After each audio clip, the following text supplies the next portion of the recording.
Mesdames, Messieurs, voici, je crois, la troisième année que je fais une conférence ici à Nantes.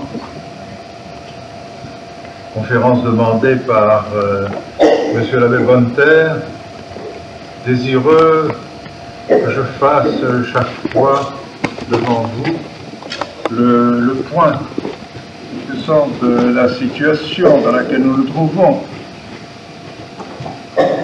Car il est bien exact que nous vivons une époque dans l'Église où la situation évolue assez rapidement. Et je pense qu'il y a seulement 5 ou 6 ans, le livre qu'a écrit le cardinal Ratzinger était impensable. Il n'aurait certainement pas été accepté du tout, et probablement même par le Saint-Siège. Il me semble que c'est un événement que cette constatation par un membre éminent de la curie romaine qui se permet d'écrire, de faire d'abord une interview très longue et ensuite d'écrire un livre sur la situation de l'Église aujourd'hui en la décrivant comme on décrirait une véritable catastrophe. J'ai eu l'occasion de le lui dire lorsque je l'ai vu pour la dernière fois à Rome au mois de janvier dernier. À ce moment-là, son livre n'avait pas encore paru, mais l'interview avait déjà paru. Et je lui ai dit, Éminence, je suis stupéfait de voir ce que vous avez écrit et ce que vous avez dit. Je n'aurais pas osé moi-même faire un pareil diagnostic de la situation de l'Église d'aujourd'hui. Quand vous dites que pour vous, l'Église d'Europe n'a plus, au moins d'une manière parfaite, la croyance en la divinité de notre Seigneur Jésus-Christ. C'est énorme. C'est le fondement de notre foi. Vous dites que l'Amérique du Nord ne considère plus comme possible la loi morale imposée par le décalogue. Et que par conséquent, en définitive, chacun n'a qu'à suivre sa conscience. C'est encore une constatation considérable. L'Amérique du Sud et l'Amérique centrale, ça donne à la théologie de la libération qui n'est autre chose qu'un succès d'année du communisme et pratiquement une conséquence de l'affirmation des droits de l'homme. Là aussi, c'est la révolution sociale qui est en cours. Enfin, dans les pays du tiers-monde, c'est le domaine de l'acculturation, comme on dit maintenant, c'est-à-dire l'adaptation de l'Église aux cultures, différentes cultures africaines, indiennes, japonaises, que sais-je, de telle sorte que l'Église prend un caractère africain, japonais, indien. Mais comme vous le dites très bien, Éminence, ces églises vont devenir des églises tout à fait différentes de l'Église catholique. Et c'est lui-même qui l'affirme. Il dit qu'il y a un grand danger que ces églises ne soient plus catholiques. Voilà une description qui est absolument incroyable et que certainement aucun membre de la curie romaine n'aurait osé faire il y a seulement 4 ou 5 ans. Donc déjà un acquis considérable, à mon sens. Au moins on ouvre les yeux sur la réalité, sur cette autodémolition dont avait parlé déjà le pape Paul VI, mais qu'on n'avait pas précisé. dont on n'avait pas montré véritablement les réalités. Et ce livre vient de paraître, donc, et certainement a eu une diffusion considérable. Il vient de paraître au moment où le pape décide de réunir en synode un certain nombre de cardinaux, un certain nombre de présidents des conférences épiscopales. Ce synode va donc se tenir à Rome, en principe, si je ne me trompe, 2 semaines avant le 8 décembre. Le 8 décembre tombe un dimanche cette année, c'est donc à partir sans doute du 24 novembre que le synode va commencer jusqu'au 8 décembre. Ce n'est que 2 semaines, en définitive, c'est peu de choses. Pour discuter de ces graves et grands problèmes qui sont ceux de l'Église aujourd'hui, c'est vraiment bien peu de temps. Enfin, le pape en a décidé ainsi. Alors, comme me le demandait M. l'abbé Bonter, je voudrais vous donner mes impressions, ce qui me semble devoir être dit à ce sujet. Est-ce qu'on peut avoir un grand espoir dans ce synode, ou au contraire, est-ce qu'il y a des raisons d'être encore plus inquiet? Je ne suis pas prophète, je ne sais pas ce qui se passera. Il y aura peut-être des choses nouvelles, inattendues, car dans une réunion comme celle-là, il suffit que quelques membres un peu courageux se lèvent pour constater que l'Église est vraiment en danger, pour que d'autres se regroupent autour de lui et qu'il y ait une certaine réaction. Je ne sais pas. Mais en tout cas, si on en juge d'après les textes que nous avons eus en main, soit dans l'Observatore Romano, par exemple par le secrétaire du synode, Monseigneur Tomko, qui est secrétaire du synode, il a annoncé donc le synode. Le pape lui-même en a parlé à diverses reprises, à plusieurs occasions. On en a entendu parler de manière générale dans les journaux.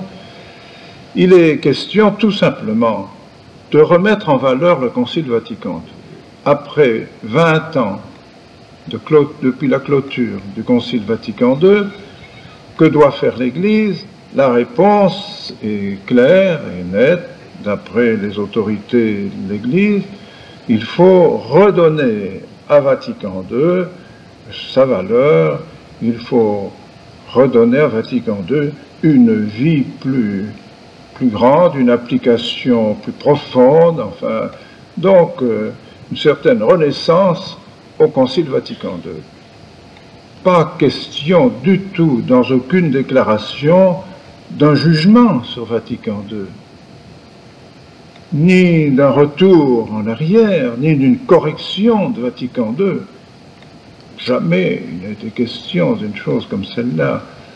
J'ai ici le texte des questions qui sont posées aux évêques pour le synode. Eh bien, dans les questions générales, par exemple, il y a la 4e question dit « Quelles ont été les difficultés dans l'application du Concile et qu'est-ce qu'il faut faire? Qu'est-ce que doit suggérer le synode pour que soit mise en valeur et pour que soient continuées les orientations selon l'esprit et la lettre de Vatican II. Il n'est pas question, mais pas en doute, que l'esprit de Vatican II, que la lettre de Vatican II soit parfaite. Pas question. Et c'est ainsi dans toutes les questions particulières qui suivent. Ensuite, il s'agit toujours de savoir pourquoi il y a eu des difficultés, et pourquoi l'application du concile n'a pas toujours été parfaite. Alors, comment mettre en œuvre l'esprit du concile? Plusieurs fois, il est toujours question de cet esprit du concile, qui est une chose très grave, parce que c'est au nom de l'esprit du concile qu'on a fait toutes les réformes. La réforme liturgique, réforme des séminaires, réforme des épiscopats, réforme des congrégations religieuses, réforme des... Toutes les réformes ont été faites au nom de l'esprit de Vatican II. Donc, autant qu'on peut en juger, il n'est pas question du tout de nous donner raison, en définitive. Pas question de dire, regardez les traditionalistes, ils ont beaucoup de succès, ils se développent de plus en plus, ils ont des vocations religieuses, vocations de séminaire, des séminaristes, leurs centres se multiplient, leur organisation est toujours de plus en plus importante, les fidèles sont de plus en plus nombreux. Il y aurait peut-être là un problème à examiner, pas question du tout de cela. Nous sommes encore traités par le cardinal Ratzinger dans son livre de retardataires, de gens qui s'attachent au passé, qui ne veulent pas évoluer, qui n'ont pas compris le concile, donc qui sont pratiquement ou à négliger ou même à condamner. Voilà les faits, les textes, les situations actuellement vis-à-vis du synode qui se prépare. Évidemment, il y a aussi la constatation de certains abus comme celui des catéchismes de français, abus au sujet de la théologie de la libération, qui est ni plus ni moins un certain communisme et marxisme. Mais vous avez vu comment ont été traitées ces choses-là. Le cardinal Ratzinger est même venu en France. Il a parlé à Notre-Dame de Paris, il a parlé à Lyon, il a fait des déclarations. Qu'est-ce qui en est résulté? Pratiquement rien. Les évêques pratiquement continuent. Pierre Vivante, on dit que ça va changer, ça va changer. Pratiquement, ça n'a pas changé. Les livres sont dans les mains des enfants. C'est le catéchisme de Pierre Vivante qui est instauré partout, dans tous les diocèses. C'est le livre officiel. La théologie de la libération. Oh, il y a eu aussi des grandes déclarations au sujet du fameux père Boff, franciscain, qu'on a fait venir à Rome. On a discuté avec lui, on lui a dit qu'il devait se taire pendant 1 an. Et puis c'était une telle révolution au Brésil, un tel tollé de la part de ses confrères, même du supérieur général des franciscains et des capucins, des universités comme celle de Lyon, qui a invité le père Boff à venir faire une conférence à Lyon à l'université et qui a été félicité publiquement par Monseigneur de Foix, ancien secrétaire de l'Assemblée épiscopale à Lyon, qui est recteur des facultés catholiques à Lyon, qui a félicité le père Boff, publiquement.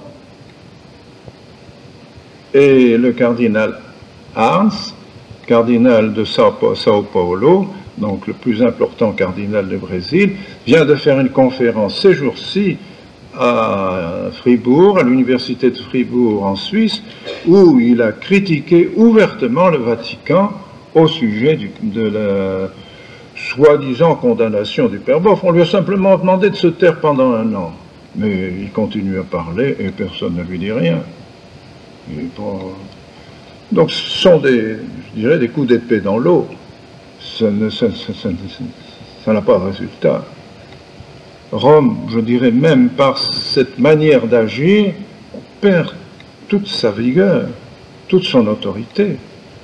Ou bien ces gens sont vraiment à condamner, ou bien les évêques de France sont vraiment à condamner pour leur catéchisme, et donc pour leur faire retirer immédiatement ce catéchisme, le retirer de toutes les écoles, supprimer ces catéchismes, alors, eh bien, pourquoi les condamner si on les laisse continuer à être dans les mains des enfants? Et alors, cette situation de manque d'autorité, de anéantissement du gouvernement dans l'Église, elle se manifeste ces derniers temps d'une manière très grave, très très grave. Et je pense en toute sincérité qu'on peut dire que l'on va vraiment vers l'apostasie, une apostasie généralisée. Elle a été prédite par l'Évangile. Elle a été prédite par la Très Sainte Vierge dans ses différentes apparitions, une apostasie générale, puisqu'il est bien écrit dans l'Évangile. Est-ce que quand le Seigneur Jésus reviendra, trouvera-t-il encore la foi sur la terre? Eh bien, je pense très sincèrement que nous arrivons à cette apostasie.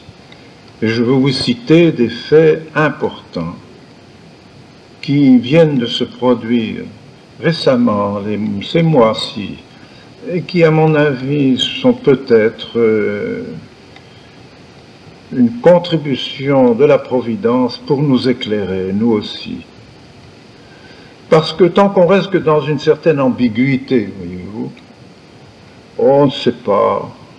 Alors même dans nos milieux traditionnels, il est difficile de prononcer un jugement, on n'ose pas prononcer un jugement assez sévère, on reste sur la réserve, et au fond, on a raison, il vaut toujours mieux être prudent, il faut être aussi charitable, il faut enfin ne pas exagérer dans ses jugements, il faut prendre le temps avant de juger quand il s'agit surtout des autorités comme les évêques, à plus forte raison des autorités comme Rome et le pape. C'est clair qu'il faut être très prudent, très discret, très patient et ne pas juger sans preuve, sans des faits. Or, voici que ces derniers temps, l'Assemblée épiscopale d'Angleterre, l'Assemblée épiscopale d'Allemagne, l'Assemblée épiscopale de Suisse viennent de sortir 3 documents qui sont manifestement des documents d'évêques qui ne sont plus catholiques. Il est impossible de croire que ces évêques sont encore catholiques. Le document des évêques anglais, je ne l'ai pas ici avec moi, j'aurais bien voulu l'avoir au complet, je n'ai pas réussi à en avoir le texte, mais quelques-uns d'entre vous... Vous entendez mal? Oh mon Dieu, je ne sais pas. Là au fond aussi, on m'entend mal. Donc le document anglais a été résumé et exposé par Hamish Fraser. Certains d'entre vous peut-être connaissent ce nom d'Hamish Fraser qui était très uni autrefois à la Cité catholique, à Jean Housset, et qui fait une revue très intéressante, très excellente, Approach, revue anglaise, dans laquelle il donne beaucoup de documents. Et je dois le dire en toute sincérité, M. Hamish Fraser a été, je dirais, assez réservé vis-à-vis de nous, bien souvent, vis-à-vis des cônes, vis-à-vis de Monseigneur Lefebvre, tout en ayant beaucoup de respect, de considération, mais enfin, quelquefois, il ne ménageait pas ses critiques vis-à-vis de nous.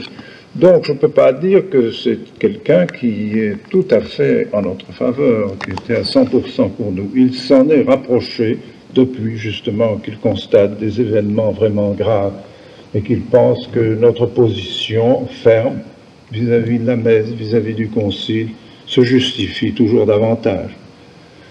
Amish Fraser a donc exposé dans son dernier numéro, qui est paru il y a peut-être 3 semaines, différents documents. Et il dit lui-même, avec d'ailleurs son ami Michael Davis. Michael Davis est un homme que vous connaissez peut-être aussi, que certains d'entre vous connaissent, qui a fait des ouvrages sur la messe. C'est l'écrivain anglais qui a peut-être écrit le mieux, avec plus de compétences, avec plus aussi, beaucoup d'érudition sur la transformation de la liturgie, faisant une comparaison entre la transformation de la liturgie depuis Concile Vatican II et celle qui avait eu lieu dans l'anglicanisme par Cranmer. Alors il y a là un rapprochement excessivement intéressant qui nous montre une similitude incroyable. Et c'est donc ce Michael Davis qui a écrit ces livres. Il a voulu également écrire plusieurs livres sur moi-même, qu'il a appelé Apologia for Archbishop Lefebvre, pour Monseigneur Lefebvre, Apologie de Monseigneur Lefebvre. Il en est déjà à son 3e livre et il va encore en publier un 4e. Eh bien, cet écrivain et M. Amish Fraser sont 2 amis qui ont un peu les mêmes tendances. Je reproche parfois à M. Michael Davis de n'être pas tout à fait ferme dans ses conclusions sur la messe. Il y a peut-être personne qui a parlé comme lui du danger de la nouvelle messe. Et malheureusement, dans la pratique, il n'est pas toujours très logique. Il voudrait nous faire croire qu'il y a des messes nouvelles qui sont bonnes. Pour nous, ce n'est pas notre position. Nous pensons que la manière dont a été réalisé le nouvel ordo missé, la manière dont a été, je dirais, inspirée cette réforme est mauvaise. C'est une réforme œcuménique. C'est une réforme qui est faite dans un sens protestant. Et par conséquent, cet esprit qui a présidé à la réforme de la messe, la meilleure preuve, c'est qu'il y avait 5 pasteurs protestants qui ont contribué à cette réforme de la messe, qui ont été photographiés avec le Saint-Père, n'est-ce pas? On trouve cette image sur la première page de la documentation catholique de cette époque. Eh bien, ces pasteurs qui ont participé à la transformation de la messe ont rendu cette messe mauvaise. Je ne dis pas qu'elle soit hérétique, je ne dis pas qu'elle soit invalide, mais je dis qu'elle est mauvaise. Elle est empoisonnée par cet œcuménisme. Et c'est pourquoi toutes les messes, il n'est pas question de dire une nouvelle messe. Si c'est une nouvelle messe, elle est le résultat de ce travail qui a été fait à Rome par des protestants en union avec des catholiques pour faire une espèce de messe hybride qui n'a plus véritablement un caractère catholique. Alors on ne peut pas dire qu'une messe de ce genre est une bonne messe. Il suffit de lire aussi le livre de M. Saleron pour voir combien cette messe est dangereuse pour les âmes. Alors ces 2 écrivains anglais, je reviens à l'Angleterre, ces 2 écrivains anglais ne sont pas conséquents, pas tout à fait, je dirais, d'accord avec nous. Donc, je ne peux pas dire que ce soit des gens qui seraient plutôt de tendance trop dure. Ils disent ceci, tous les 2. Nous en sommes, en Angleterre, à la situation des catholiques et donc, du catholicisme au moment de l'anglicanisme. C'est-à-dire que les évêques se sont séparés de Rome. Eh bien, ils disent, si les évêques d'Angleterre ne disent pas qu'ils se séparent de Rome, mais ils en ont l'esprit. Ils disent qu'ils veulent rester unis au pape, mais pas soumis au pape. Ils veulent que le pape leur donne leur indépendance, à la manière justement dont les anglicans ont leur indépendance. Par exemple, sur la question du mariage des prêtres, le cardinal Hume cardinal de Westminster, catholique, n'est-ce pas, président de la conférence épiscopale anglaise et président de toutes les conférences épiscopales européennes, le cardinal Hume demande que l'on ordonne des gens mariés. Donc, et il voudrait que le pape laisse la conférence épiscopale d'Angleterre agir à sa guise, comme elle l'entend dans ce domaine et dans d'autres domaines. Parce qu'il estime que le pape n'a pas à intervenir constamment dans l'action d'une assemblée épiscopale. C'est pratiquement une rupture d'obéissance vis-à-vis du pape. Donc une situation très grave. Ces deux écrivains, qui sont les meilleurs écrivains anglais traditionnels, au moins, enfin, qui ont une formation traditionnelle, sont vraiment épouvantés. J'ai eu l'occasion, il y a 8 jours, puisque j'étais en Angleterre dimanche dernier, où j'ai fait également une conférence, à ce sujet, eh bien, j'ai rencontré Michael Davis, qui était catastrophé par la situation en Angleterre, en disant, nous ne sommes plus dans une ambiance catholique en Angleterre. Nos évêques sont en train d'abandonner Rome. Ça, c'est une première constatation. Deuxième constatation, deuxième axe, c'est celui des évêques allemands. J'ai ici alors le document des évêques allemands, de l'Assemblée épiscopale. Ce n'est pas ancien, c'est pas très ancien, c'est du 1er janvier 1985, mais ça a été publié tardivement, et ce n'est que maintenant que c'est vraiment diffusé, que cette diffusion est faite.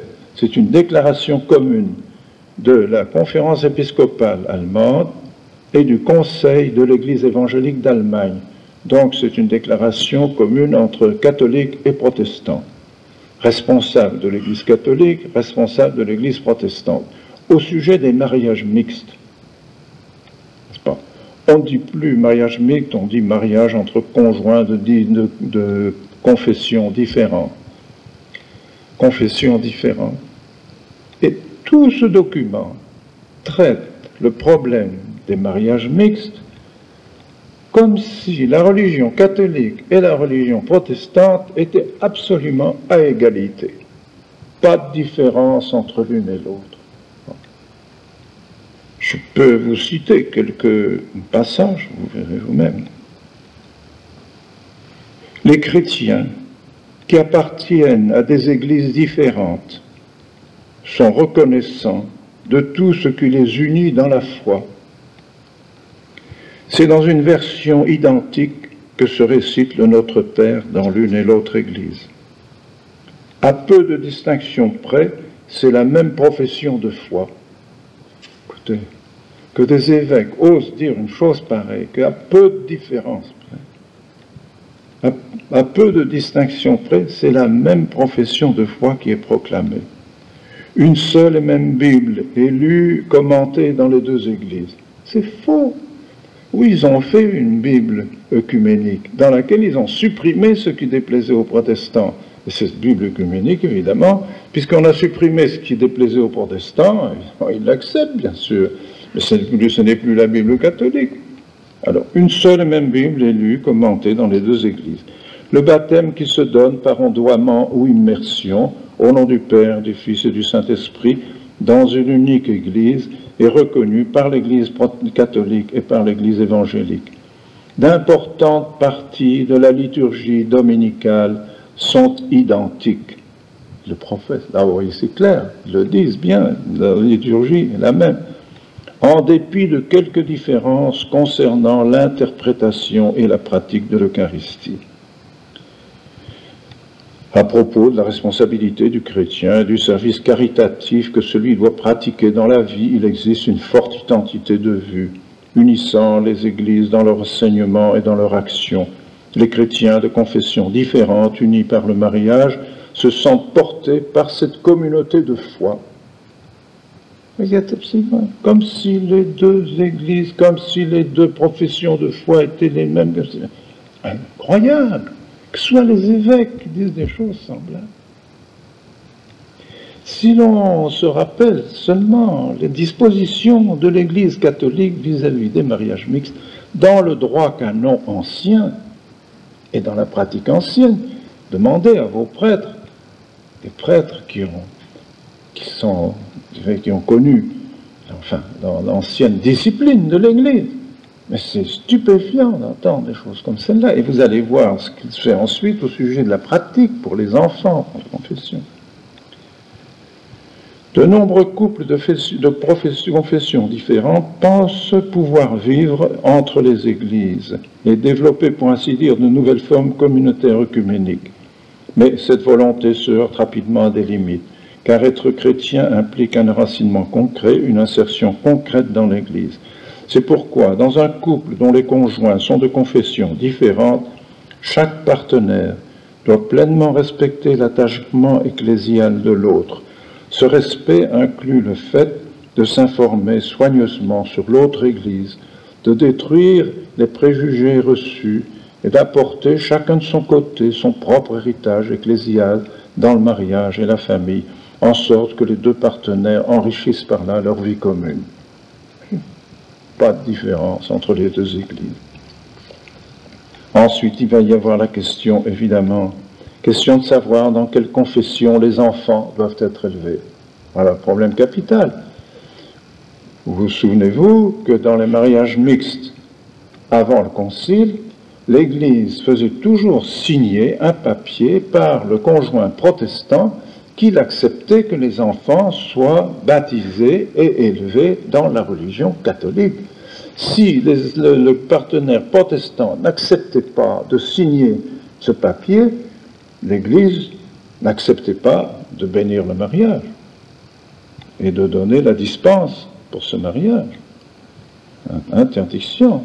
Si ces fiancés se présentaient, si la partie catholique se présentait avec la partie protestante, donc devant le pasteur, pour faire le mariage devant le pasteur, la partie catholique était excommuniée. Excommuniée. Pourquoi cela? Pourquoi cette sévérité de l'Église? Pourquoi cette diligence de l'Église? Mais pour sauvegarder la foi. L'Église croit que la foi catholique est la seule voie véritable, la seule voie du salut. L'Église ne permettra jamais, ne devrait jamais permettre que des enfants soient élevés dans une autre religion. Si elle croit que vraiment la religion catholique est la seule véritable, donc c'est la seule voie du salut, elle ne peut pas permettre qu'on soit librement enseigné dans une autre voie que celle de l'Église catholique, dans la voie protestante.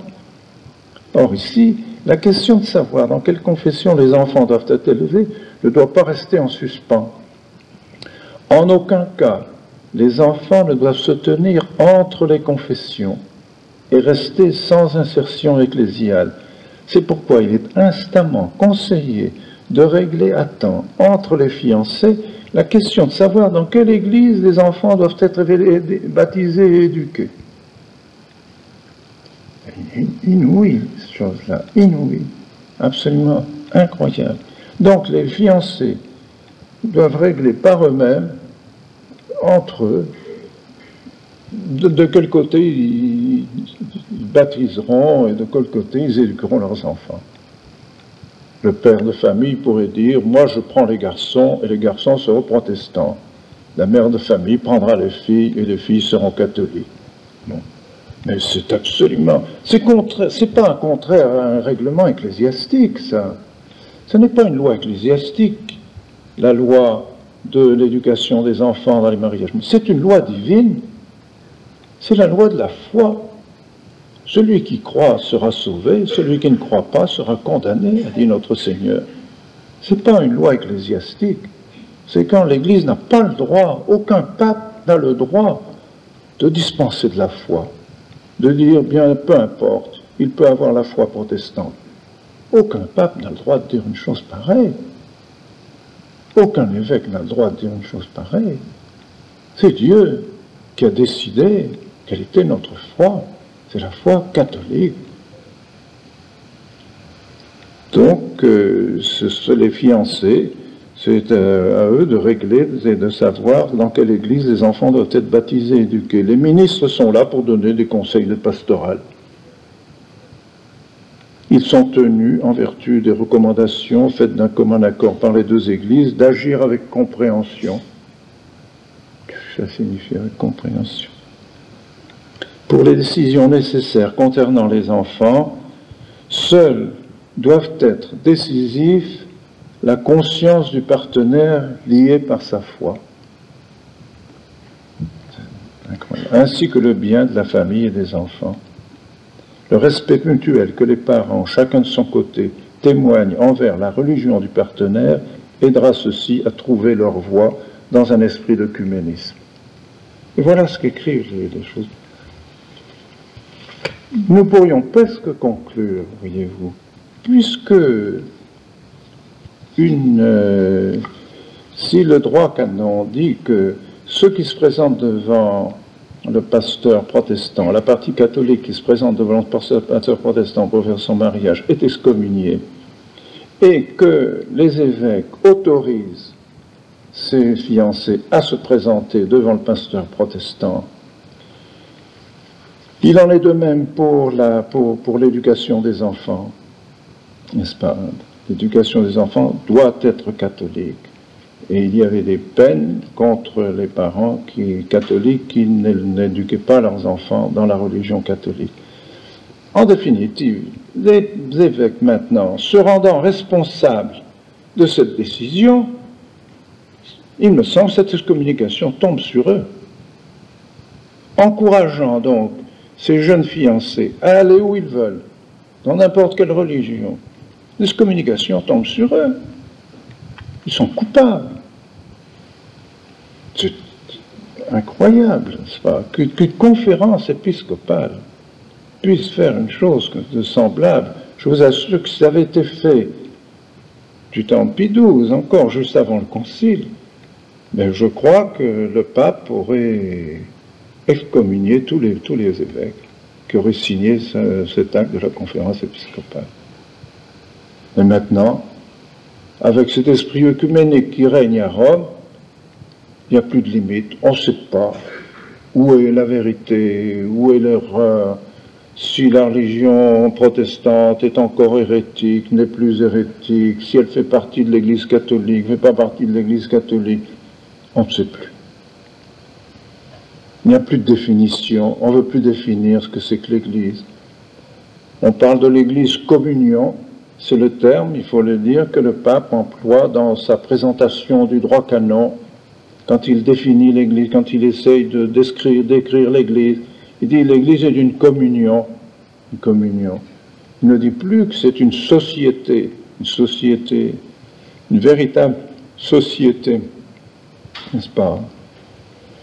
Non, c'est une communion. Cette communion commence où, finit où?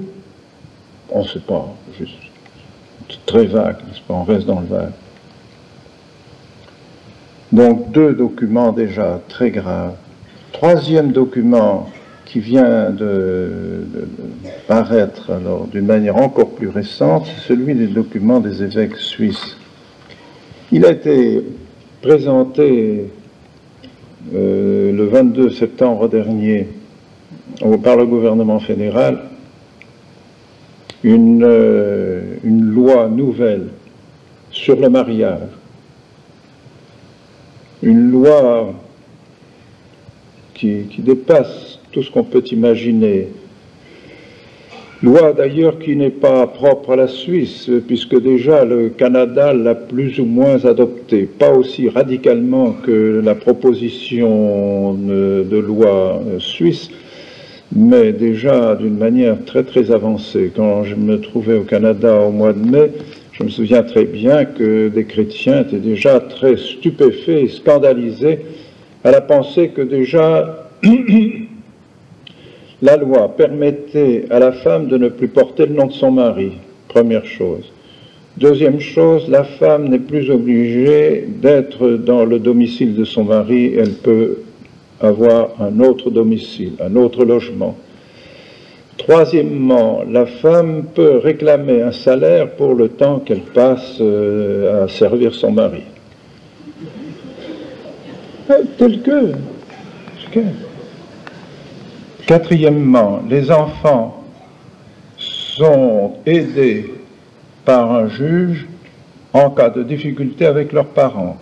S'ils ont à se plaindre soit du père, soit de la mère, ils s'adressent à ce juge qui peut attaquer en justice le père ou la mère. Eh bien, cette loi a été proposée par le gouvernement fédéral suisse. Et les évêques ont été d'accord. Oui, les évêques, d'accord. Voici, je peux vous lire les quelques passages de cette lettre épiscopale, de cette lettre des évêques. Des conférences des évêques suisses, ça s'est tenu à Essingen le 3, 4 et 5 juin dernier. C'est pas vieux. Ils estiment que cette loi est un progrès sur les lois précédentes. En particulier, il n'en résultait pas dans les lois précédentes l'égalité de traitement des époux devant la loi, car celle-ci, sur beaucoup de points, reconnaissait à l'homme seul le droit de décision, de disposition ou de représentation. Un authentique partenariat, parce que maintenant il n'est plus question de mariage, question de partenariat, c'est-à-dire sont deux partenaires qui font un contrat ensemble à égalité, n'est-ce pas? Partenariat.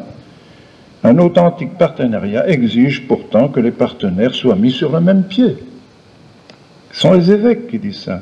C'est pourquoi cette révision a essayé, dans la mesure du possible, d'éliminer toutes les disparités juridiques entre hommes et femmes. En outre, un vrai partenariat suppose que les partenaires puissent décider eux-mêmes de la répartition des rôles à l'intérieur de leur communauté. Du fait que le nouveau droit proposé renonce à préciser ses rôles, ce que faisait l'ancienne loi, on peut considérer qu'il accorde aux époux la pleine liberté dans cette répartition. Le droit de la famille gagne ainsi en ouverture. Il n'y a plus un modèle type de famille imposé par la loi, mais chaque foyer a la responsabilité de déterminer librement qui assume tel ou tel rôle dans le foyer. Le nouveau droit tient donc aussi compte du pluralisme dans la conception de la famille tel qu'il existe dans la société contemporaine. Ce sont eux qui ont fait passer la loi. Car si les évêques avaient été contre, la loi ne passait pas. Elle est passée à peu de choses près. Elle est passée le 22 septembre, le vote a eu lieu et la loi est passée. C'est une honte que des évêques aient soutenu cette loi et l'ont pratiquement fait passer. Qu'est-ce qui va venir après ça? Quel est le but de ceux qui ont lancé cette loi en Suisse? Et ce n'est pas fini, nous en avons parlé avant que la loi ne passe en Suisse. Nous avons fait une instance auprès du cardinal Gagnon, qui vient d'être nommé cardinal dans la dernière promotion, et qui est assez traditionnel, qui est assez courageux. C'est peut-être lui qui va peut-être déterminer quelque chose dans ce synode et peut-être réclamer et se faire suivre par quelques cardinaux, à quoi je vous faisais allusion tout à l'heure. Le cardinal Gagnon, qui est président de la commission à Rome de la famille, a été tout de suite sollicité par quelques catholiques et des avocats suisses, bons chrétiens, qui ont dit « Éminence, intervenez tout de suite auprès des évêques pour qu'ils rétractent leurs lettres, qu'ils fassent une autre lettre, afin que la loi ne passe pas. » Le cardinal Gagnon a dit « Oh, mais je sais très bien ce qui se passe.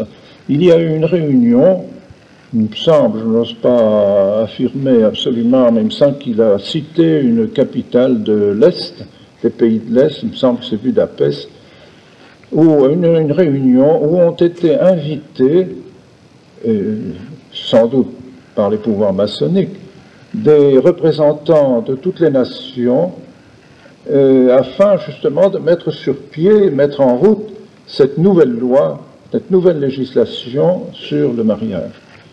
Et alors on a commencé au Canada, maintenant c'est la Suisse, plus tard ce sera la France, ce sera la Belgique, ça se passe comme ça s'est passé pour l'avortement, pour le divorce, pour la contraception, pour toutes ces lois qui détruisent le mariage.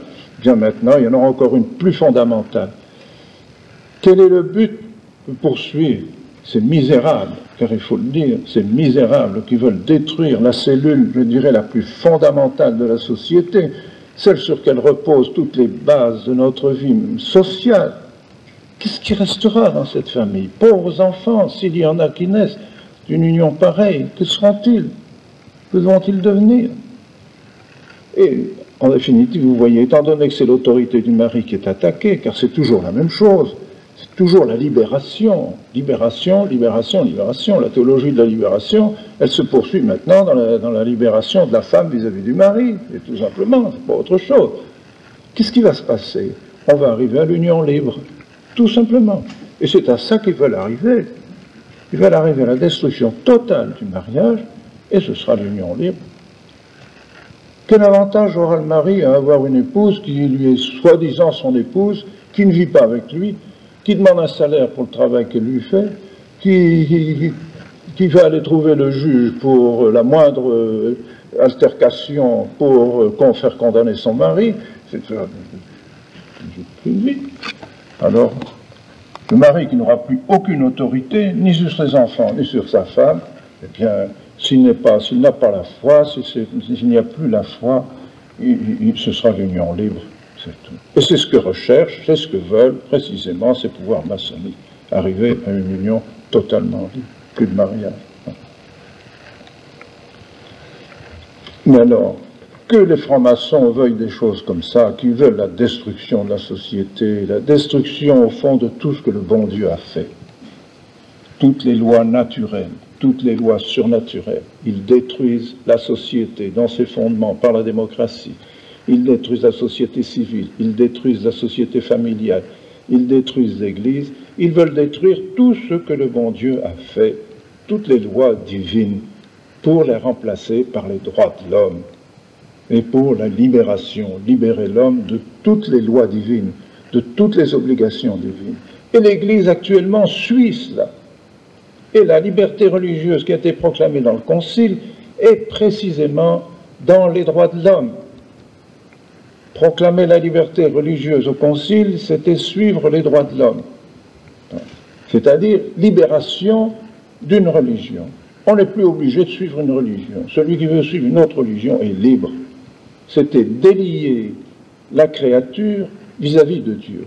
Dieu a voulu qu'il y ait une seule religion. Il a envoyé son Fils sur la terre exprès pour nous sauver, pour nous donner notre sainte religion, le saint sacrifice de la messe, les sacrements, l'enseignement qu'il a donné dans son évangile, l'Esprit Saint qu'il a donné aux apôtres, Pierre sur lequel il a bâti son Église, les évêques qui sont les successeurs des apôtres. Il a bâti son Église comme cela. Il a voulu, c'est notre Seigneur qui est Dieu. Il ne peut pas y avoir deux dieux, il ne peut pas y avoir deux religions, il n'y a qu'une religion, celle de Dieu. Alors, les ennemis de notre Seigneur, les ennemis de Dieu, veulent détruire absolument tout ce que notre Seigneur a fait, soit dans la nature, soit dans l'état surnaturel, soit dans l'Église, soit dans la société. Tout doit être détruit dans ses fondements. Ça, c'est le programme du diable, du démon. Et alors l'Église maintenant suit cela, il faut le dire. Les hommes d'Église, je ne dis pas l'Église, parce que l'Église ne peut pas se tromper, l'Église est sainte, l'Église ne peut pas se tromper. Et voilà où nous en sommes. C'est pas moi qui ai inventé ce papier, pas moi qui ai inventé cette conférence des évêques suisses. Mais je vous avoue que j'ai crié dans les sermons que j'ai faits en Suisse, quelque temps avant cette loi. Nous avions une grande réunion dans le pèlerinage de Saint-Nicolas de Flux, à Fleuilly. Il y avait 3000 personnes, n'est-ce pas, rassemblées. J'attirais leur attention là-dessus. J'aurais dit, mais enfin, vous allez voter bientôt, dans quelques instants, dans quelques jours, vous allez voter sur cette loi. Est-ce que vous allez vous aussi contribuer à la destruction du mariage, à la destruction de la cellule fondamentale de la société, telle que le bon Dieu l'a faite? Est-ce que vous vous rendez compte de ce que vous allez voter? Est-ce que vous allez suivre vos évêques dans cette destruction de la société et de la famille? Les gens n'en revenaient pas. On aurait dit qu'ils n'étaient pas au courant, qu'on allait les faire voter sur quelque chose qu'ils ne connaissaient pas, ils ne savaient pas. Ils en étaient épouvantés. Et alors, je leur ai dit, mais dites ça partout, en Suisse, partout où vous êtes, dans vos familles, dans vos parents, dans votre parenté, Faites courir le bruit qu'on est en train d'assassiner votre pays, d'assassiner votre famille. En disant ça, je me disais, peut-être qu'ils vont me mettre à la porte de la Suisse. On dit que ce Français qui vient maintenant discuter les lois suisses, est-ce qu'il s'en aille en France, qu'il reste là-bas? Ça m'était égal. Il dit, ils me mettront dehors, mais au moins j'aurais parlé, j'aurais dit la vérité.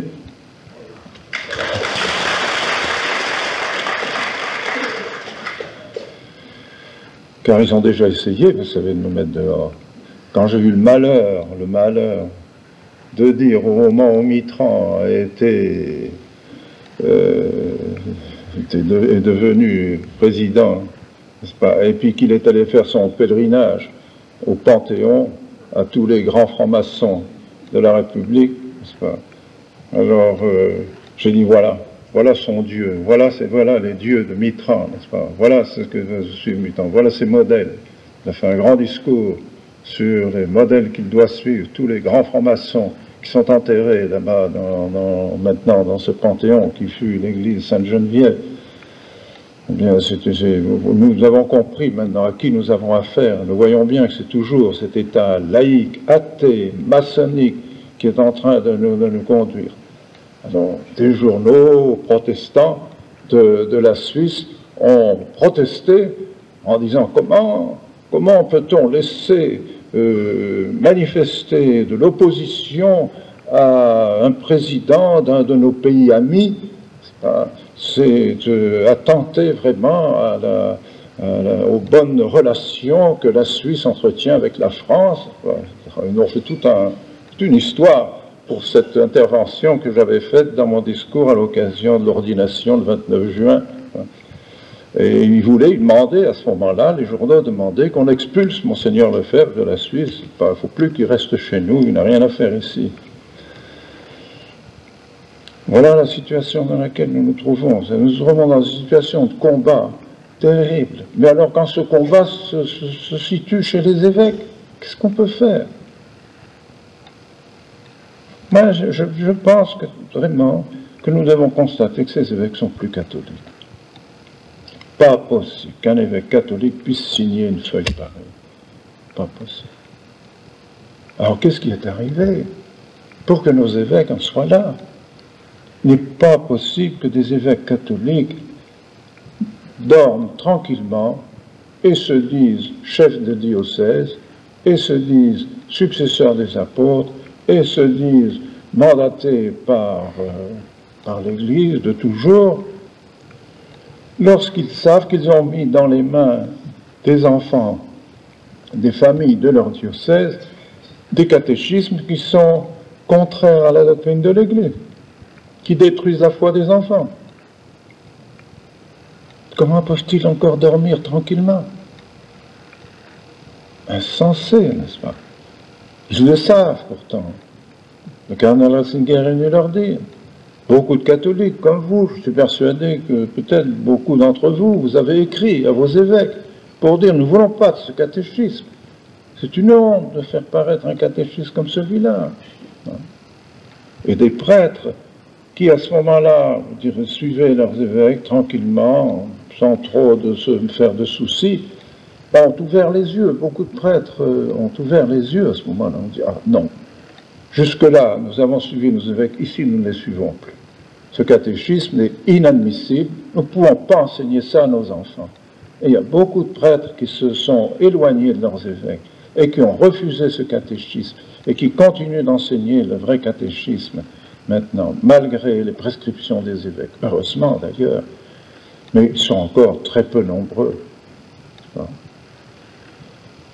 Alors, que va-t-il se passer dans ces conditions au synode? Je me demande vraiment. Nous devons prier, voyez-vous, nous devons vraiment prier de tout notre cœur, de toute notre âme, pour que le cardinal Gagnon, peut-être, ou avec le cardinal Stickler. Le cardinal Stickler était bibliothécaire à la Vatican, comme l'était autrefois Achille Ratti, Monseigneur Achille Ratti, qui est devenu le pape Pie XI. C'est un poste important, par conséquent, puisque de ce poste est sorti un pape, le pape Pie XI. Eh bien, ce monseigneur Stickler, autrichien d'origine, qui préside aux archives et à la Bibliothèque Vaticane, est un homme de foi. J'ai eu l'occasion de le rencontrer et on sent chez lui un homme très cultivé, profondément attaché à sa foi, conscient du danger que court l'Église et encourageant la tradition. Je pense que c'est un homme qui pourra être écouté, peut-être au synode, s'il parle fermement. Mais il n'a peut-être pas le zèle et le dynamisme du cardinal Gagnon, qui est un Canadien, et qui, lui, peut-être prendra le mort aux dents, si je puis dire, et fera un peu un coup d'éclat dans le synode. Et alors, qui sait si le bon Dieu aidant, la grâce du bon Dieu aidant, un certain nombre de cardinaux ne le suivraient pas, en disant: vous voulez qu'on continue le concile tel qu'il est, tel qu'il a été, vous voulez qu'on continue les réformes qui ont été faites dans l'esprit du concile, vous constatez vous-même que c'est l'autodémolition de l'Église, vous constatez vous-même que c'est l'échec complet, que c'est la ruine totale de l'Église, et vous voulez continuer. C'est raisonnable ce que vous faites. Peut-être. Il leur parlera franchement et durement de cette manière. Et alors il n'est pas impossible qu'il y ait quelques cardinaux qui se joignent à eux à ce moment-là. Peut-être le cardinal Palazzini, qui est un Rome aussi, qui est assez ferme. Peut-être le cardinal Audi, le cardinal Siri de Gênes, peut-être le cardinal de Tolède, le cardinal Thiandoum de Dakar. Il y aurait peut-être comme ça tout de même 5 ou 6 cardinaux, qui sait, je n'en sais rien, tout ça sont des suppositions que je fais, je souhaite que ce soit comme ça, qu'il y ait un groupe de cardinaux qui se réunissent, qui disent: oui, nous sommes avec mon cardinal Gagnon, nous sommes avec le cardinal Stickler, c'est en effet impossible, l'Église ne peut pas continuer comme ça. On ne peut pas continuer. Nous ne voulons pas continuer à être témoins de la démolition de l'Église, c'est pas possible. Il faut revenir à la tradition. Nous devons revenir à la tradition. On ne peut pas demeurer dans ce domaine-là et dire que le synode a tout simplement confirmé le concile, confirmé les réformes, et par conséquent continué dans le chemin de la destruction de l'Église. Possible qu'ils disent quelque chose comme ça. Nous devons vraiment prier pour que le bon Dieu éclaire ces quelques cardinaux qui, eux, semblent voir tout de même la situation telle qu'elle est, afin de rendre à l'Église sa vitalité. Quand on nous demande, on nous dit: mais enfin, vous, quand même, vous vous rendez pas compte de ce que vous faites, monseigneur.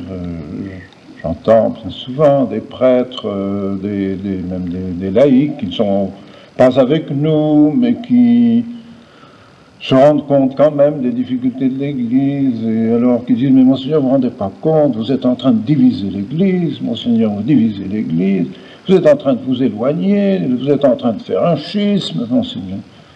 Je dis: mais qui fait le schisme? Nous ou les autres? Voyez aux fruits. Regardez. Soyez logiques. Regardez ce que sont nos groupes traditionnels. Regardez comme ils se multiplient. Regardez nos séminaires. Nous n'avons jamais eu tant de vocations que cette année, malgré toutes les difficultés que nous avons avec les évêques qui sont tous contre nous, et puis même Rome, n'est-ce pas? Ils savent qu'évidemment, à Rome, on ne nous approuve pas, non pas qu'on n'ait pas une certaine estime pour nous, parce qu'ils savent que nous faisons de bons prêtres, ils le savent, ils ne sont pas aveugles à ce point-là. Ils savent que nous avons beaucoup de vocations. Ils ont donc une certaine estime pour nous, mais il faudrait que nous signions un papier comme quoi nous reconnaissons tout le concile, sans accepter aucun texte du concile, et que nous acceptions les réformes. Si nous acceptons le concile et les réformes, alors on nous donnera la tradition. Et c'est précisément parce que nous ne reconnaissons pas cela, parce que nous disons que c'est mauvais, que nous ne le prenons pas. Si nous le reconnaissons, si nous reconnaissons la bonté du Concile, pourquoi le critiquer? Si nous reconnaissons que les réformes sont bonnes, pourquoi pas les prendre? C'est ridicule. Pourquoi conserver l'ancien si ce qui est nouveau est bon? Prenons ce qui est bon, c'est tout, acceptons ce qui est bon. Mais c'est parce que nous disons, il y a des textes dans le Concile, comme celui de la liberté religieuse, qui est la source de l'œcuménisme, de ce faux œcuménisme dont sont victimes les évêques de l'Allemagne, et dont est victime, il faut bien le dire, le pape lui-même, n'est-ce pas? Eh bien, cet œcuménisme qui vient de la liberté religieuse, nous ne pouvons pas l'accepter, c'est contraire à la doctrine de l'Église, c'était condamné par tous les papes. Alors ne nous faites pas signer un papier pour dire que c'est bon. De même pour les réformes. Vous parlez vous-même d'autodémolition de l'Église. Vous voyez les séminaires qui sont vides. Parce que précisément vous avez ruiné le sacrifice de la messe. Le sacrifice de la messe n'a plus l'allure d'un sacrifice, n'a plus l'allure du sacrifice, il n'y a plus la notion de sacrifice. Or pour le prêtre, ce qui est essentiel, c'est son sacrifice, c'est le sacrifice de la messe. C'est le sacrifice de notre Seigneur. Il sait qu'il monte à l'autel pour offrir le sacrifice que notre Seigneur lui-même a fait et le refaire sur l'autel, le vrai sacrifice de notre Seigneur, tel qu'il a été fait au calvaire. C'est le même que celui du calvaire. C'est ça la grandeur du prêtre, c'est ça la sublimité du prêtre. Même s'il n'y a personne à assister à son sacrifice est un acte public qui vaut pour toute l'Église et qui sauve les âmes. Voilà ce que l'Église a toujours enseigné. Donc c'est ça qui attire le prêtre et le jeune homme à aller au séminaire pour sauver les âmes, parce qu'il sait que c'est par le sacrifice de notre Seigneur Jésus-Christ que se continue la rédemption et donc que se sauvent les âmes. Or, ils ont détruit cette notion de sacrifice. Ce n'est plus qu'une espèce de repas. Nous le voyons à cette table sans rien, sans crucifix, tournée vers les fidèles, où l'on fait un repas, c'est tout, c'est un repas en souvenir de la scène. Alors ça, nous n'en voulons pas. Nous disons c'est mauvais. Petit à petit, justement, on constate que les prêtres, même de bons prêtres, qui disent constamment la messe nouvelle, n'ont plus l'esprit catholique. Demandez-leur s'il n'y a qu'une seule véritable religion et qu'on ne se sauve que par l'Église catholique. On peut se sauver dans l'islam, on peut se sauver dans le bouddhisme, dans le protestantisme, mais par l'Église catholique, pas par le bouddhisme, pas par l'islam, pas par le protestantisme. On ne se sauve pas par l'erreur. L'Esprit Saint n'est pas dans l'erreur, l'Esprit Saint est dans la vérité. Alors on ne reçoit pas l'Esprit Saint par l'erreur.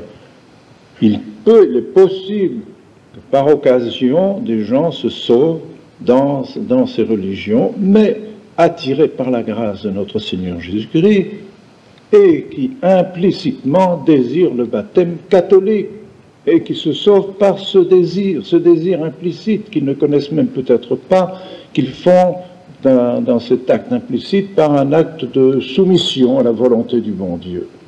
Mais voyez-vous, c'est rare ces choses-là, c'est rare. Enfin, Dieu seul le sait, c'est lui qui juge les âmes. Mais on ne se sauve pas par l'erreur, on se sauve par l'Église catholique, par notre Seigneur Jésus-Christ. Eh bien, demandez à des prêtres qui ont été habitués à la dire nouvelle messe, beaucoup n'ont plus la notion de la véritable Église.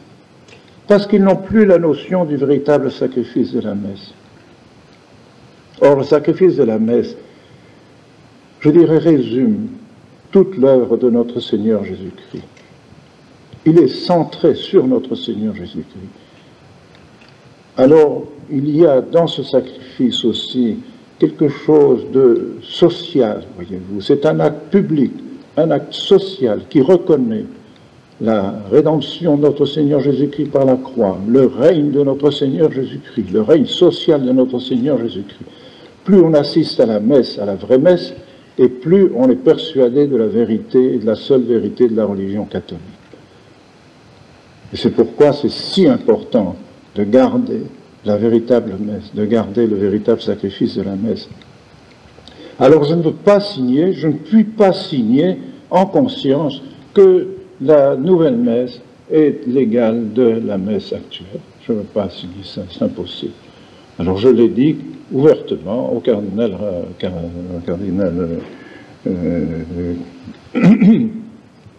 Ratzinger, n'est-ce pas, qui est l'intermédiaire officiel entre la fraternité et le pape. Je dis, je ne peux pas signer ça. Alors tant que nous ne signons pas, on ne peut pas non plus, on n'accepte pas de nous reconnaître officiellement, de nous donner toutes les honneurs, je dirais, et les droits que nous devrions avoir dans l'Église. Alors que nous étions reconnus jusqu'en 1975, ce sont les évêques français qui ont eu peur d'avoir ces prêtres qui continuent la tradition au milieu d'eux et qui ont voulu faire supprimer le séminaire. Mais ils l'ont fait d'une manière tellement illégale, tellement contraire au droit naturel et au droit canonique, que je n'ai pas pu accepter, et j'ai continué. Alors, continuant, ils ont voulu me faire arrêter à tout prix en me disant d'arrêter les ordinations. J'ai dit, mais si je continue mon séminaire parce que la condamnation est illégale, absolument illégale, je ne vois pas pourquoi je ne continuerai pas les ordinations. Pas de raison. Qu'on revoie mon procès, qu'on me fasse un procès légal, juste, alors nous verrons. Mais tant qu'on reste sur cette condamnation qui est fausse, qui n'est pas juste, Monseigneur Mamie, qui m'a condamné, ne pouvait pas le faire. Le droit l'empêchait. C'est Rome qui devait donner une prescription et signer, c'est les congrégations romaines qui auraient dû signer l'acte de suppression du séminaire, et non pas Monseigneur Mamie. C'est absolument contraire au droit canonique. Non, je n'ai pas accepté. Et c'est parce que je n'ai pas accepté qu'on a donné cette suspense qui, à mon avis, ne vaut rien, puisqu'elle est fondée sur un faux jugement et sur une chose illégale. Alors, on pourrait nous donner de nouveau, nous reconnaître et tout cela, mais, comme je vous le dis, à la condition d'accepter tous les textes du Concile et d'accepter toutes les réformes post-conciliaires, ce que nous ne pouvons pas faire. Alors, nous sommes évidemment apparemment en marge de l'Église officielle. Mais en fait, je vous assure, mesdames, messieurs, je vous assure, c'est vous qui êtes l'Église. C'est vous qui continuez l'Église. Et c'est nous, prêtres, et moi-même qui continuons l'Église. Pourquoi ? Parce que l'Église a eu 20 siècles d'existence. Regardons ce que l'Église a été pendant 20 siècles d'existence. Si je m'écarte de cette voie, dites, ah, vous êtes schismatique. Vous vous écartez de la voie de 20 siècles de l'Église catholique, alors nous ne vous reconnaissons plus, vous êtes schismatique. Et vous aurez raison. Mais si je continue ce que j'ai fait jusqu'au Concile, et pour lequel on m'a nommé archevêque, délégué apostolique, supérieur de la congrégation des Pères du Saint-Esprit, assistant au trône pontifical, et j'ai été reçu tous les ans par le pape Pie XII pendant 11 ans. Tous les ans, j'ai été reçu par le pape Pie XII, et je dis ça en souriant, évidemment, mais je pense que si le pape Pie XII avait vécu encore 2 ans, j'aurais peut-être été cardinal, j'en sais rien. Enfin.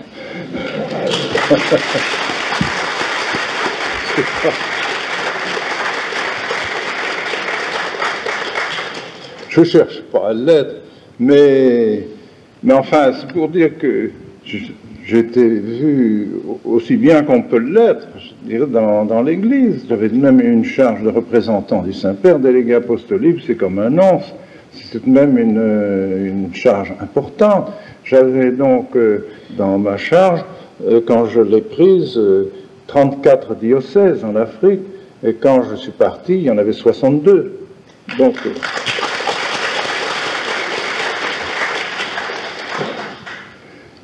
Donc je continue. Et ce que je faisais à ce moment-là, je n'ai rien changé. Et je ne vois pas pourquoi je changerais. Si on a trouvé que ce que je faisais à ce moment-là était bien, la messe que je disais, les séminaires que je formais, les réunions, j'ai fondé moi-même 4 conférences épiscopales. Alors, je ne suis pas a priori contre les conférences épiscopales, j'en ai fondé 4 sur l'ordre de Pie XII, du pape Pie XII. Fondé la conférence épiscopale de l'Afrique occidentale française, la conférence épiscopale du Cameroun, la conférence épiscopale de Madagascar et la conférence épiscopale de l'Afrique équatoriale française. Donc ça fait 4 conférences épiscopales que j'ai fondées et que j'ai présidées pendant 11 ans, que j'ai vu, j'y allais régulièrement, entouré des évêques, et nous discutions les problèmes ensemble, mais toujours ces conférences épiscopales n'avaient pratiquement aucun droit, sinon le droit de fonder certaines choses ensemble, par exemple un journal. Tous les évêques n'allaient pas fonder un journal. On disait, bien, on va fonder un journal ensemble. Alors, on désignait des prêtres, ça, d'accord avec tous les évêques pour fonder un journal catholique dans à Madagascar ou à Yaoundé au Cameroun. Ou bien, par exemple, un grand séminaire. Tous les évêques ne pouvaient pas fonder un séminaire. Ils avaient trop peu de monde, trop peu de prêtres. Et donc, il fallait savoir où on faisait le séminaire, combien de séminaires régionaux on faisait. Ça se discutait ensemble, d'accord avec les évêques, des réalisations communes comme celle-là. C'est tout à fait légitime et très bien. Mais il était bien entendu que les évêques restaient complètement libres, qu'ils faisaient ce qu'ils voulaient, qu'ils étaient les chefs dans leur diocèse, que s'ils estimaient que la décision prise en conférence épiscopale ne leur convenait pas, ils pouvaient librement faire ce qu'ils désiraient faire. Ils n'étaient pas liés par les décisions de la conférence épiscopale. La conférence épiscopale était tout simplement une mise en commun de soucis pastoraux. C'est tout. C'est fini. Et nous refusions de laisser des commissions permanentes après les conférences épiscopales. Car on sait trop ce que deviennent ces commissions. Ce sont elles qui commandent à la place des évêques et qui font n'importe quoi, n'est-ce pas, de ces gens qui dirigent les évêques, en définitive, et donc qui n'ont pas le rôle des évêques, qui ne doivent donc pas exister. Il n'y avait pas de commission qui restait après la réunion de la conférence épiscopale. Tout cela a été fait dans conformité avec l'esprit de l'Église. En conséquent, je ne vois pas pourquoi, tout à coup, après cet extraordinaire concile, les quelques évêques qui, comme moi, ont voulu continuer la tradition, se sont trouvés en but à des épithètes invraisemblables. Mais vous êtes un schismatique, mais vous êtes hors de l'Église, mais vous êtes contre le pape, mais vous êtes contre le concile. Mais écoutez, si nous continuons, en continuant ce que fait l'Église et en continuant à croire ce que l'Église a cru pendant 20 siècles, nous nous trouvons hors de l'Église, alors nous sommes hors de l'Église avec l'Église de 20 siècles. Il faut être logique.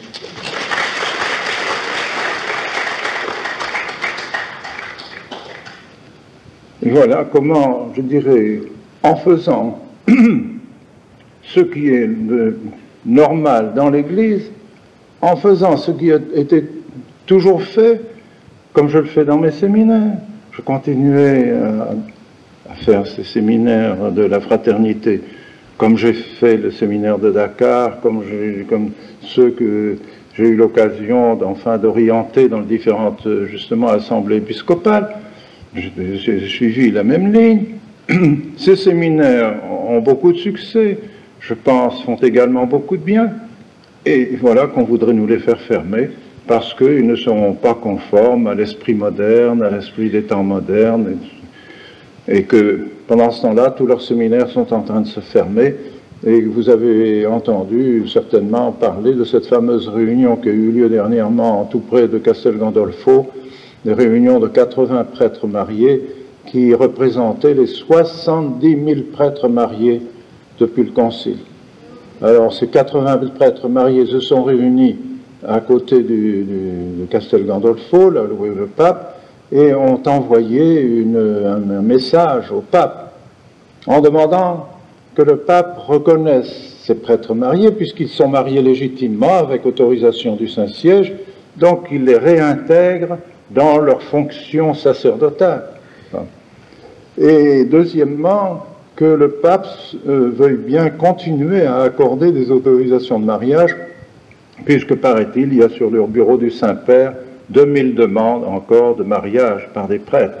Alors, ils accusaient le pape en disant, puisque vous n'accordez pas immédiatement ces autorisations, c'est vous qui êtes coupable du concubinage dans lequel vivent ces prêtres. Oui, voilà. Alors, voilà le résultat du concile. Voilà le résultat de ces années, n'est-ce pas, dans lesquelles nous vivons. Et toutes les inspections qui sont faites dans les séminaires sont lamentables. D'abord, il n'y en a presque plus, premièrement. Mais même dans les séminaires où il y en a encore, la formation qui est donnée est déplorable, déplorable. Car c'est la formation dans l'esprit du concile, l'esprit des nouveautés, l'esprit de tous ces changements qui ont eu lieu. Ce n'est plus l'esprit de l'Église catholique. Alors voilà pourquoi nous devons continuer, malgré, je dirais, l'étrangeté de notre situation. Ce n'est pas nous qui faisons schisme, ce n'est pas vous qui faites schisme, ce sont les autres qui s'éloignent de l'Église. Ceux qui suivent cet esprit du Concile, qui est un esprit de rupture avec la tradition, s'en vont toujours plus loin dans le schisme. Et c'est ça qui fait la gravité de la situation de l'Église. C'est que, comme le disait d'ailleurs Monseigneur Gagnon, il y a eu une interview faite par Monseigneur Gagnon par le Wanderer, un journal américain, qui lui a demandé un jour, qu'est-ce que vous dites des évêques américains? Qu'est-ce que vous pensez d'eux? Oh, ils sont schismatiques, a dit le cardinal Gagnon. Monseigneur Gagnon, cardinal Gagnon maintenant. Ils sont schismatiques. Et Rome, qu'est-ce que vous en dites? Rome se dirige vers le schisme, a dit le cardinal Gagnon, celui qui a été nommé récemment cardinal. Comment a-t-il été nommé cardinal après une interview pareille? Il y a des réponses pareilles, j'en sais rien. Alors, c'est pourquoi nous avons un petit espoir en lui. S'il a parlé aussi clairement, s'il dit Rome également se dirige vers le schisme, et il faut dire, nous constatons, nous sommes, je ne sais pas si vous n'êtes pas douloureusement surpris par les paroles, malheureusement, que nous entendons prononcées par le pape lui-même. Je ne sais pas si le pape est conscient vraiment des paroles qu'il peut dire quelquefois lorsqu'il se trouvait, par exemple, avec Mohamed, le roi du Maroc, Hassan II, le roi du Maroc, n'est-ce pas, où il disait, bon, je répète ce qui était marqué entre guillemets dans les journaux, je n'étais pas présent, mais enfin, s'il est vrai que ces paroles ont été prononcées par lui, le pape disant, n'est-ce pas, au roi du Maroc, nous adorons le même Dieu, ce qui est faux, nous adorons le même Dieu, et la voie pour y parvenir diffère de très peu. Je ne sais pas.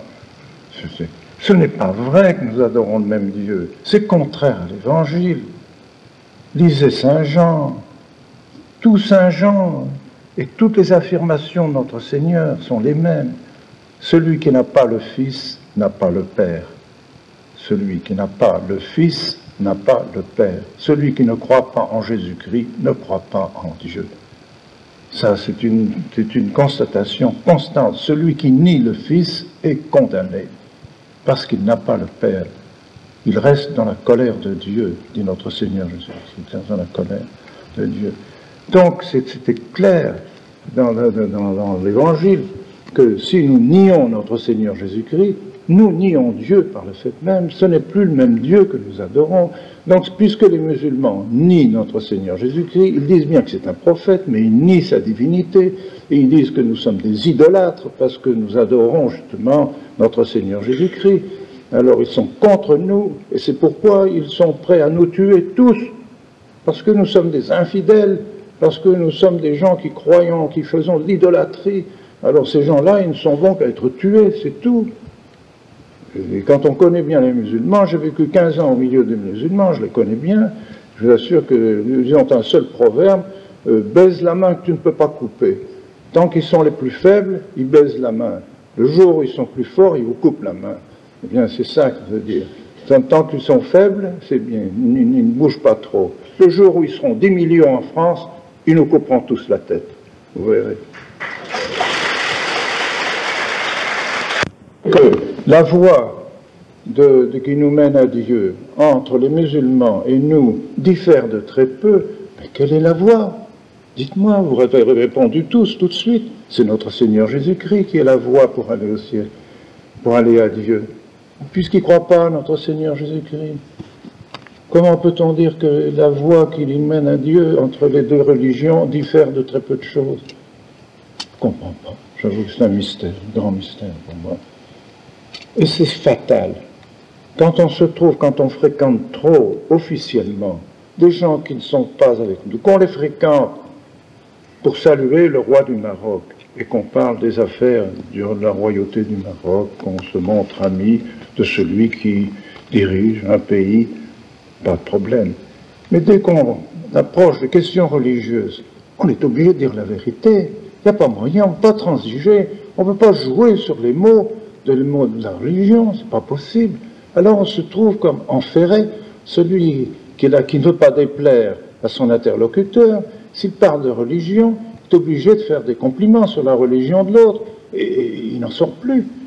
Et comme maintenant avec le Conseil œcuménique des Églises, tout récemment, il y a eu des délégués du Conseil œcuménique des Églises qui ont été reçus à Rome. J'ai lu ça dans l'Osservatore Romano il y a quelques jours. Alors le pape a fait un grand discours à ces délégués du Conseil œcuménique des Églises. Or, vous savez ce que c'est que ce Conseil œcuménique des Églises qui donne l'argent aux gens qui font la révolution partout, dans tous les pays d'Afrique, dans tout le tiers-monde. Ils envoient des finances pour faire la révolution. À Nicaragua et partout, c'est financé par des fonds du Conseil œcuménique des Églises. Alors bon, peu importe, ils sont reçus officiellement par le Vatican, par le pape à Rome. Le pape leur a fait un discours qui est caractéristique. Il n'a parlé pratiquement que de chemin à faire ensemble, de dialogue à avoir, de bonnes relations à avoir entre nous, de complaisance entre les uns et les autres, de se rendre service mutuellement, de faire un pas de route ensemble, etc. Ça signifie. Alors, le pasteur protestant qui lui a répondu, pasteur Wisthoff, qui est d'ailleurs président de la Fédération luthérienne française, qui lui a répondu, lui a été beaucoup plus concret. Il a dit, oui, mais il ne s'agit pas seulement de faire des dialogues et tout ça, il faut que nous fassions des actions ensemble, il faut que nous marchions vraiment ensemble, et que nous... Et ainsi, vous voyez, on est pris dans un engrenage, on ne peut plus sortir. Parce que ça n'a pas de sens, cet œcuménisme. Qu'est-ce que nous devons dire, nous, protestants? Quel doit être notre dialogue? Convertissez-vous à notre Seigneur Jésus. Devenez catholique, c'est tout. Tout.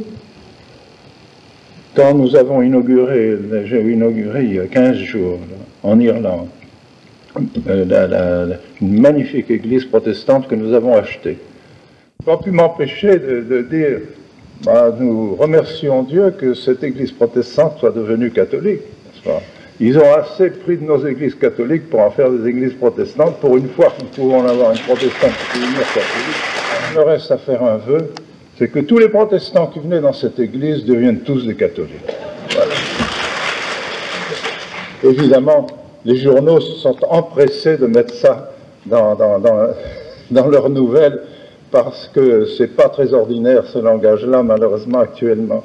Mais c'est cela que nous devons leur dire. Si nous voulons du bien aux protestants, nous devons leur demander de se convertir, c'est clair, n'est-ce pas? Alors, nous avons peur de cet œcuménisme, et nous avons peur qu'on en arrive à devenir membre, que l'Église devienne membre du Conseil œcuménique des Églises. Ce jour-là, ce sera un jour de honte pour l'Église catholique. Devenir se mettre au même rang que toutes les sectes protestantes, devenir un membre du Conseil œcuménique des Églises. C'est vraiment de la honte pour l'Église. Et déjà, il me semble que la présence du pape au Conseil œcuménique des Églises, quand il est venu en Suisse, quand on le voit dans les photographies, sur le même rang, sur le même pied que toutes les sectes qui sont là, que les présidents des sectes, nous avons le cœur serré. Cœur serré. C'est pas la place de notre Seigneur Jésus-Christ. C'est pas la place du vicaire du Christ. Le vicaire du Christ, c'est le représentant de Dieu sur la terre. Tandis que tous ces gens sont dans l'erreur. Ils ne le sont peut-être pas consciemment, ils ne le sont peut-être pas méchamment, mais ils représentent l'erreur, donc ils représentent le démon, le diable, car le père du mensonge, c'est le diable. Donc ils ne sont pas des représentants de Dieu, c'est pas vrai. Alors nous sommes vraiment stupéfaits. Enfin, je ne veux pas continuer plus longtemps, je vous remercie de votre attention, et voyez-vous, voilà la conclusion que nous devons tirer, je crois, c'est de prier. Priez la très sainte Vierge Marie, surtout elle qui a brisé toutes les hérésies, eh bien, elle pourra bien encore venir à notre secours et briser cette véritable hérésie, en définitive, qu'est cette tendance à l'œcuménisme.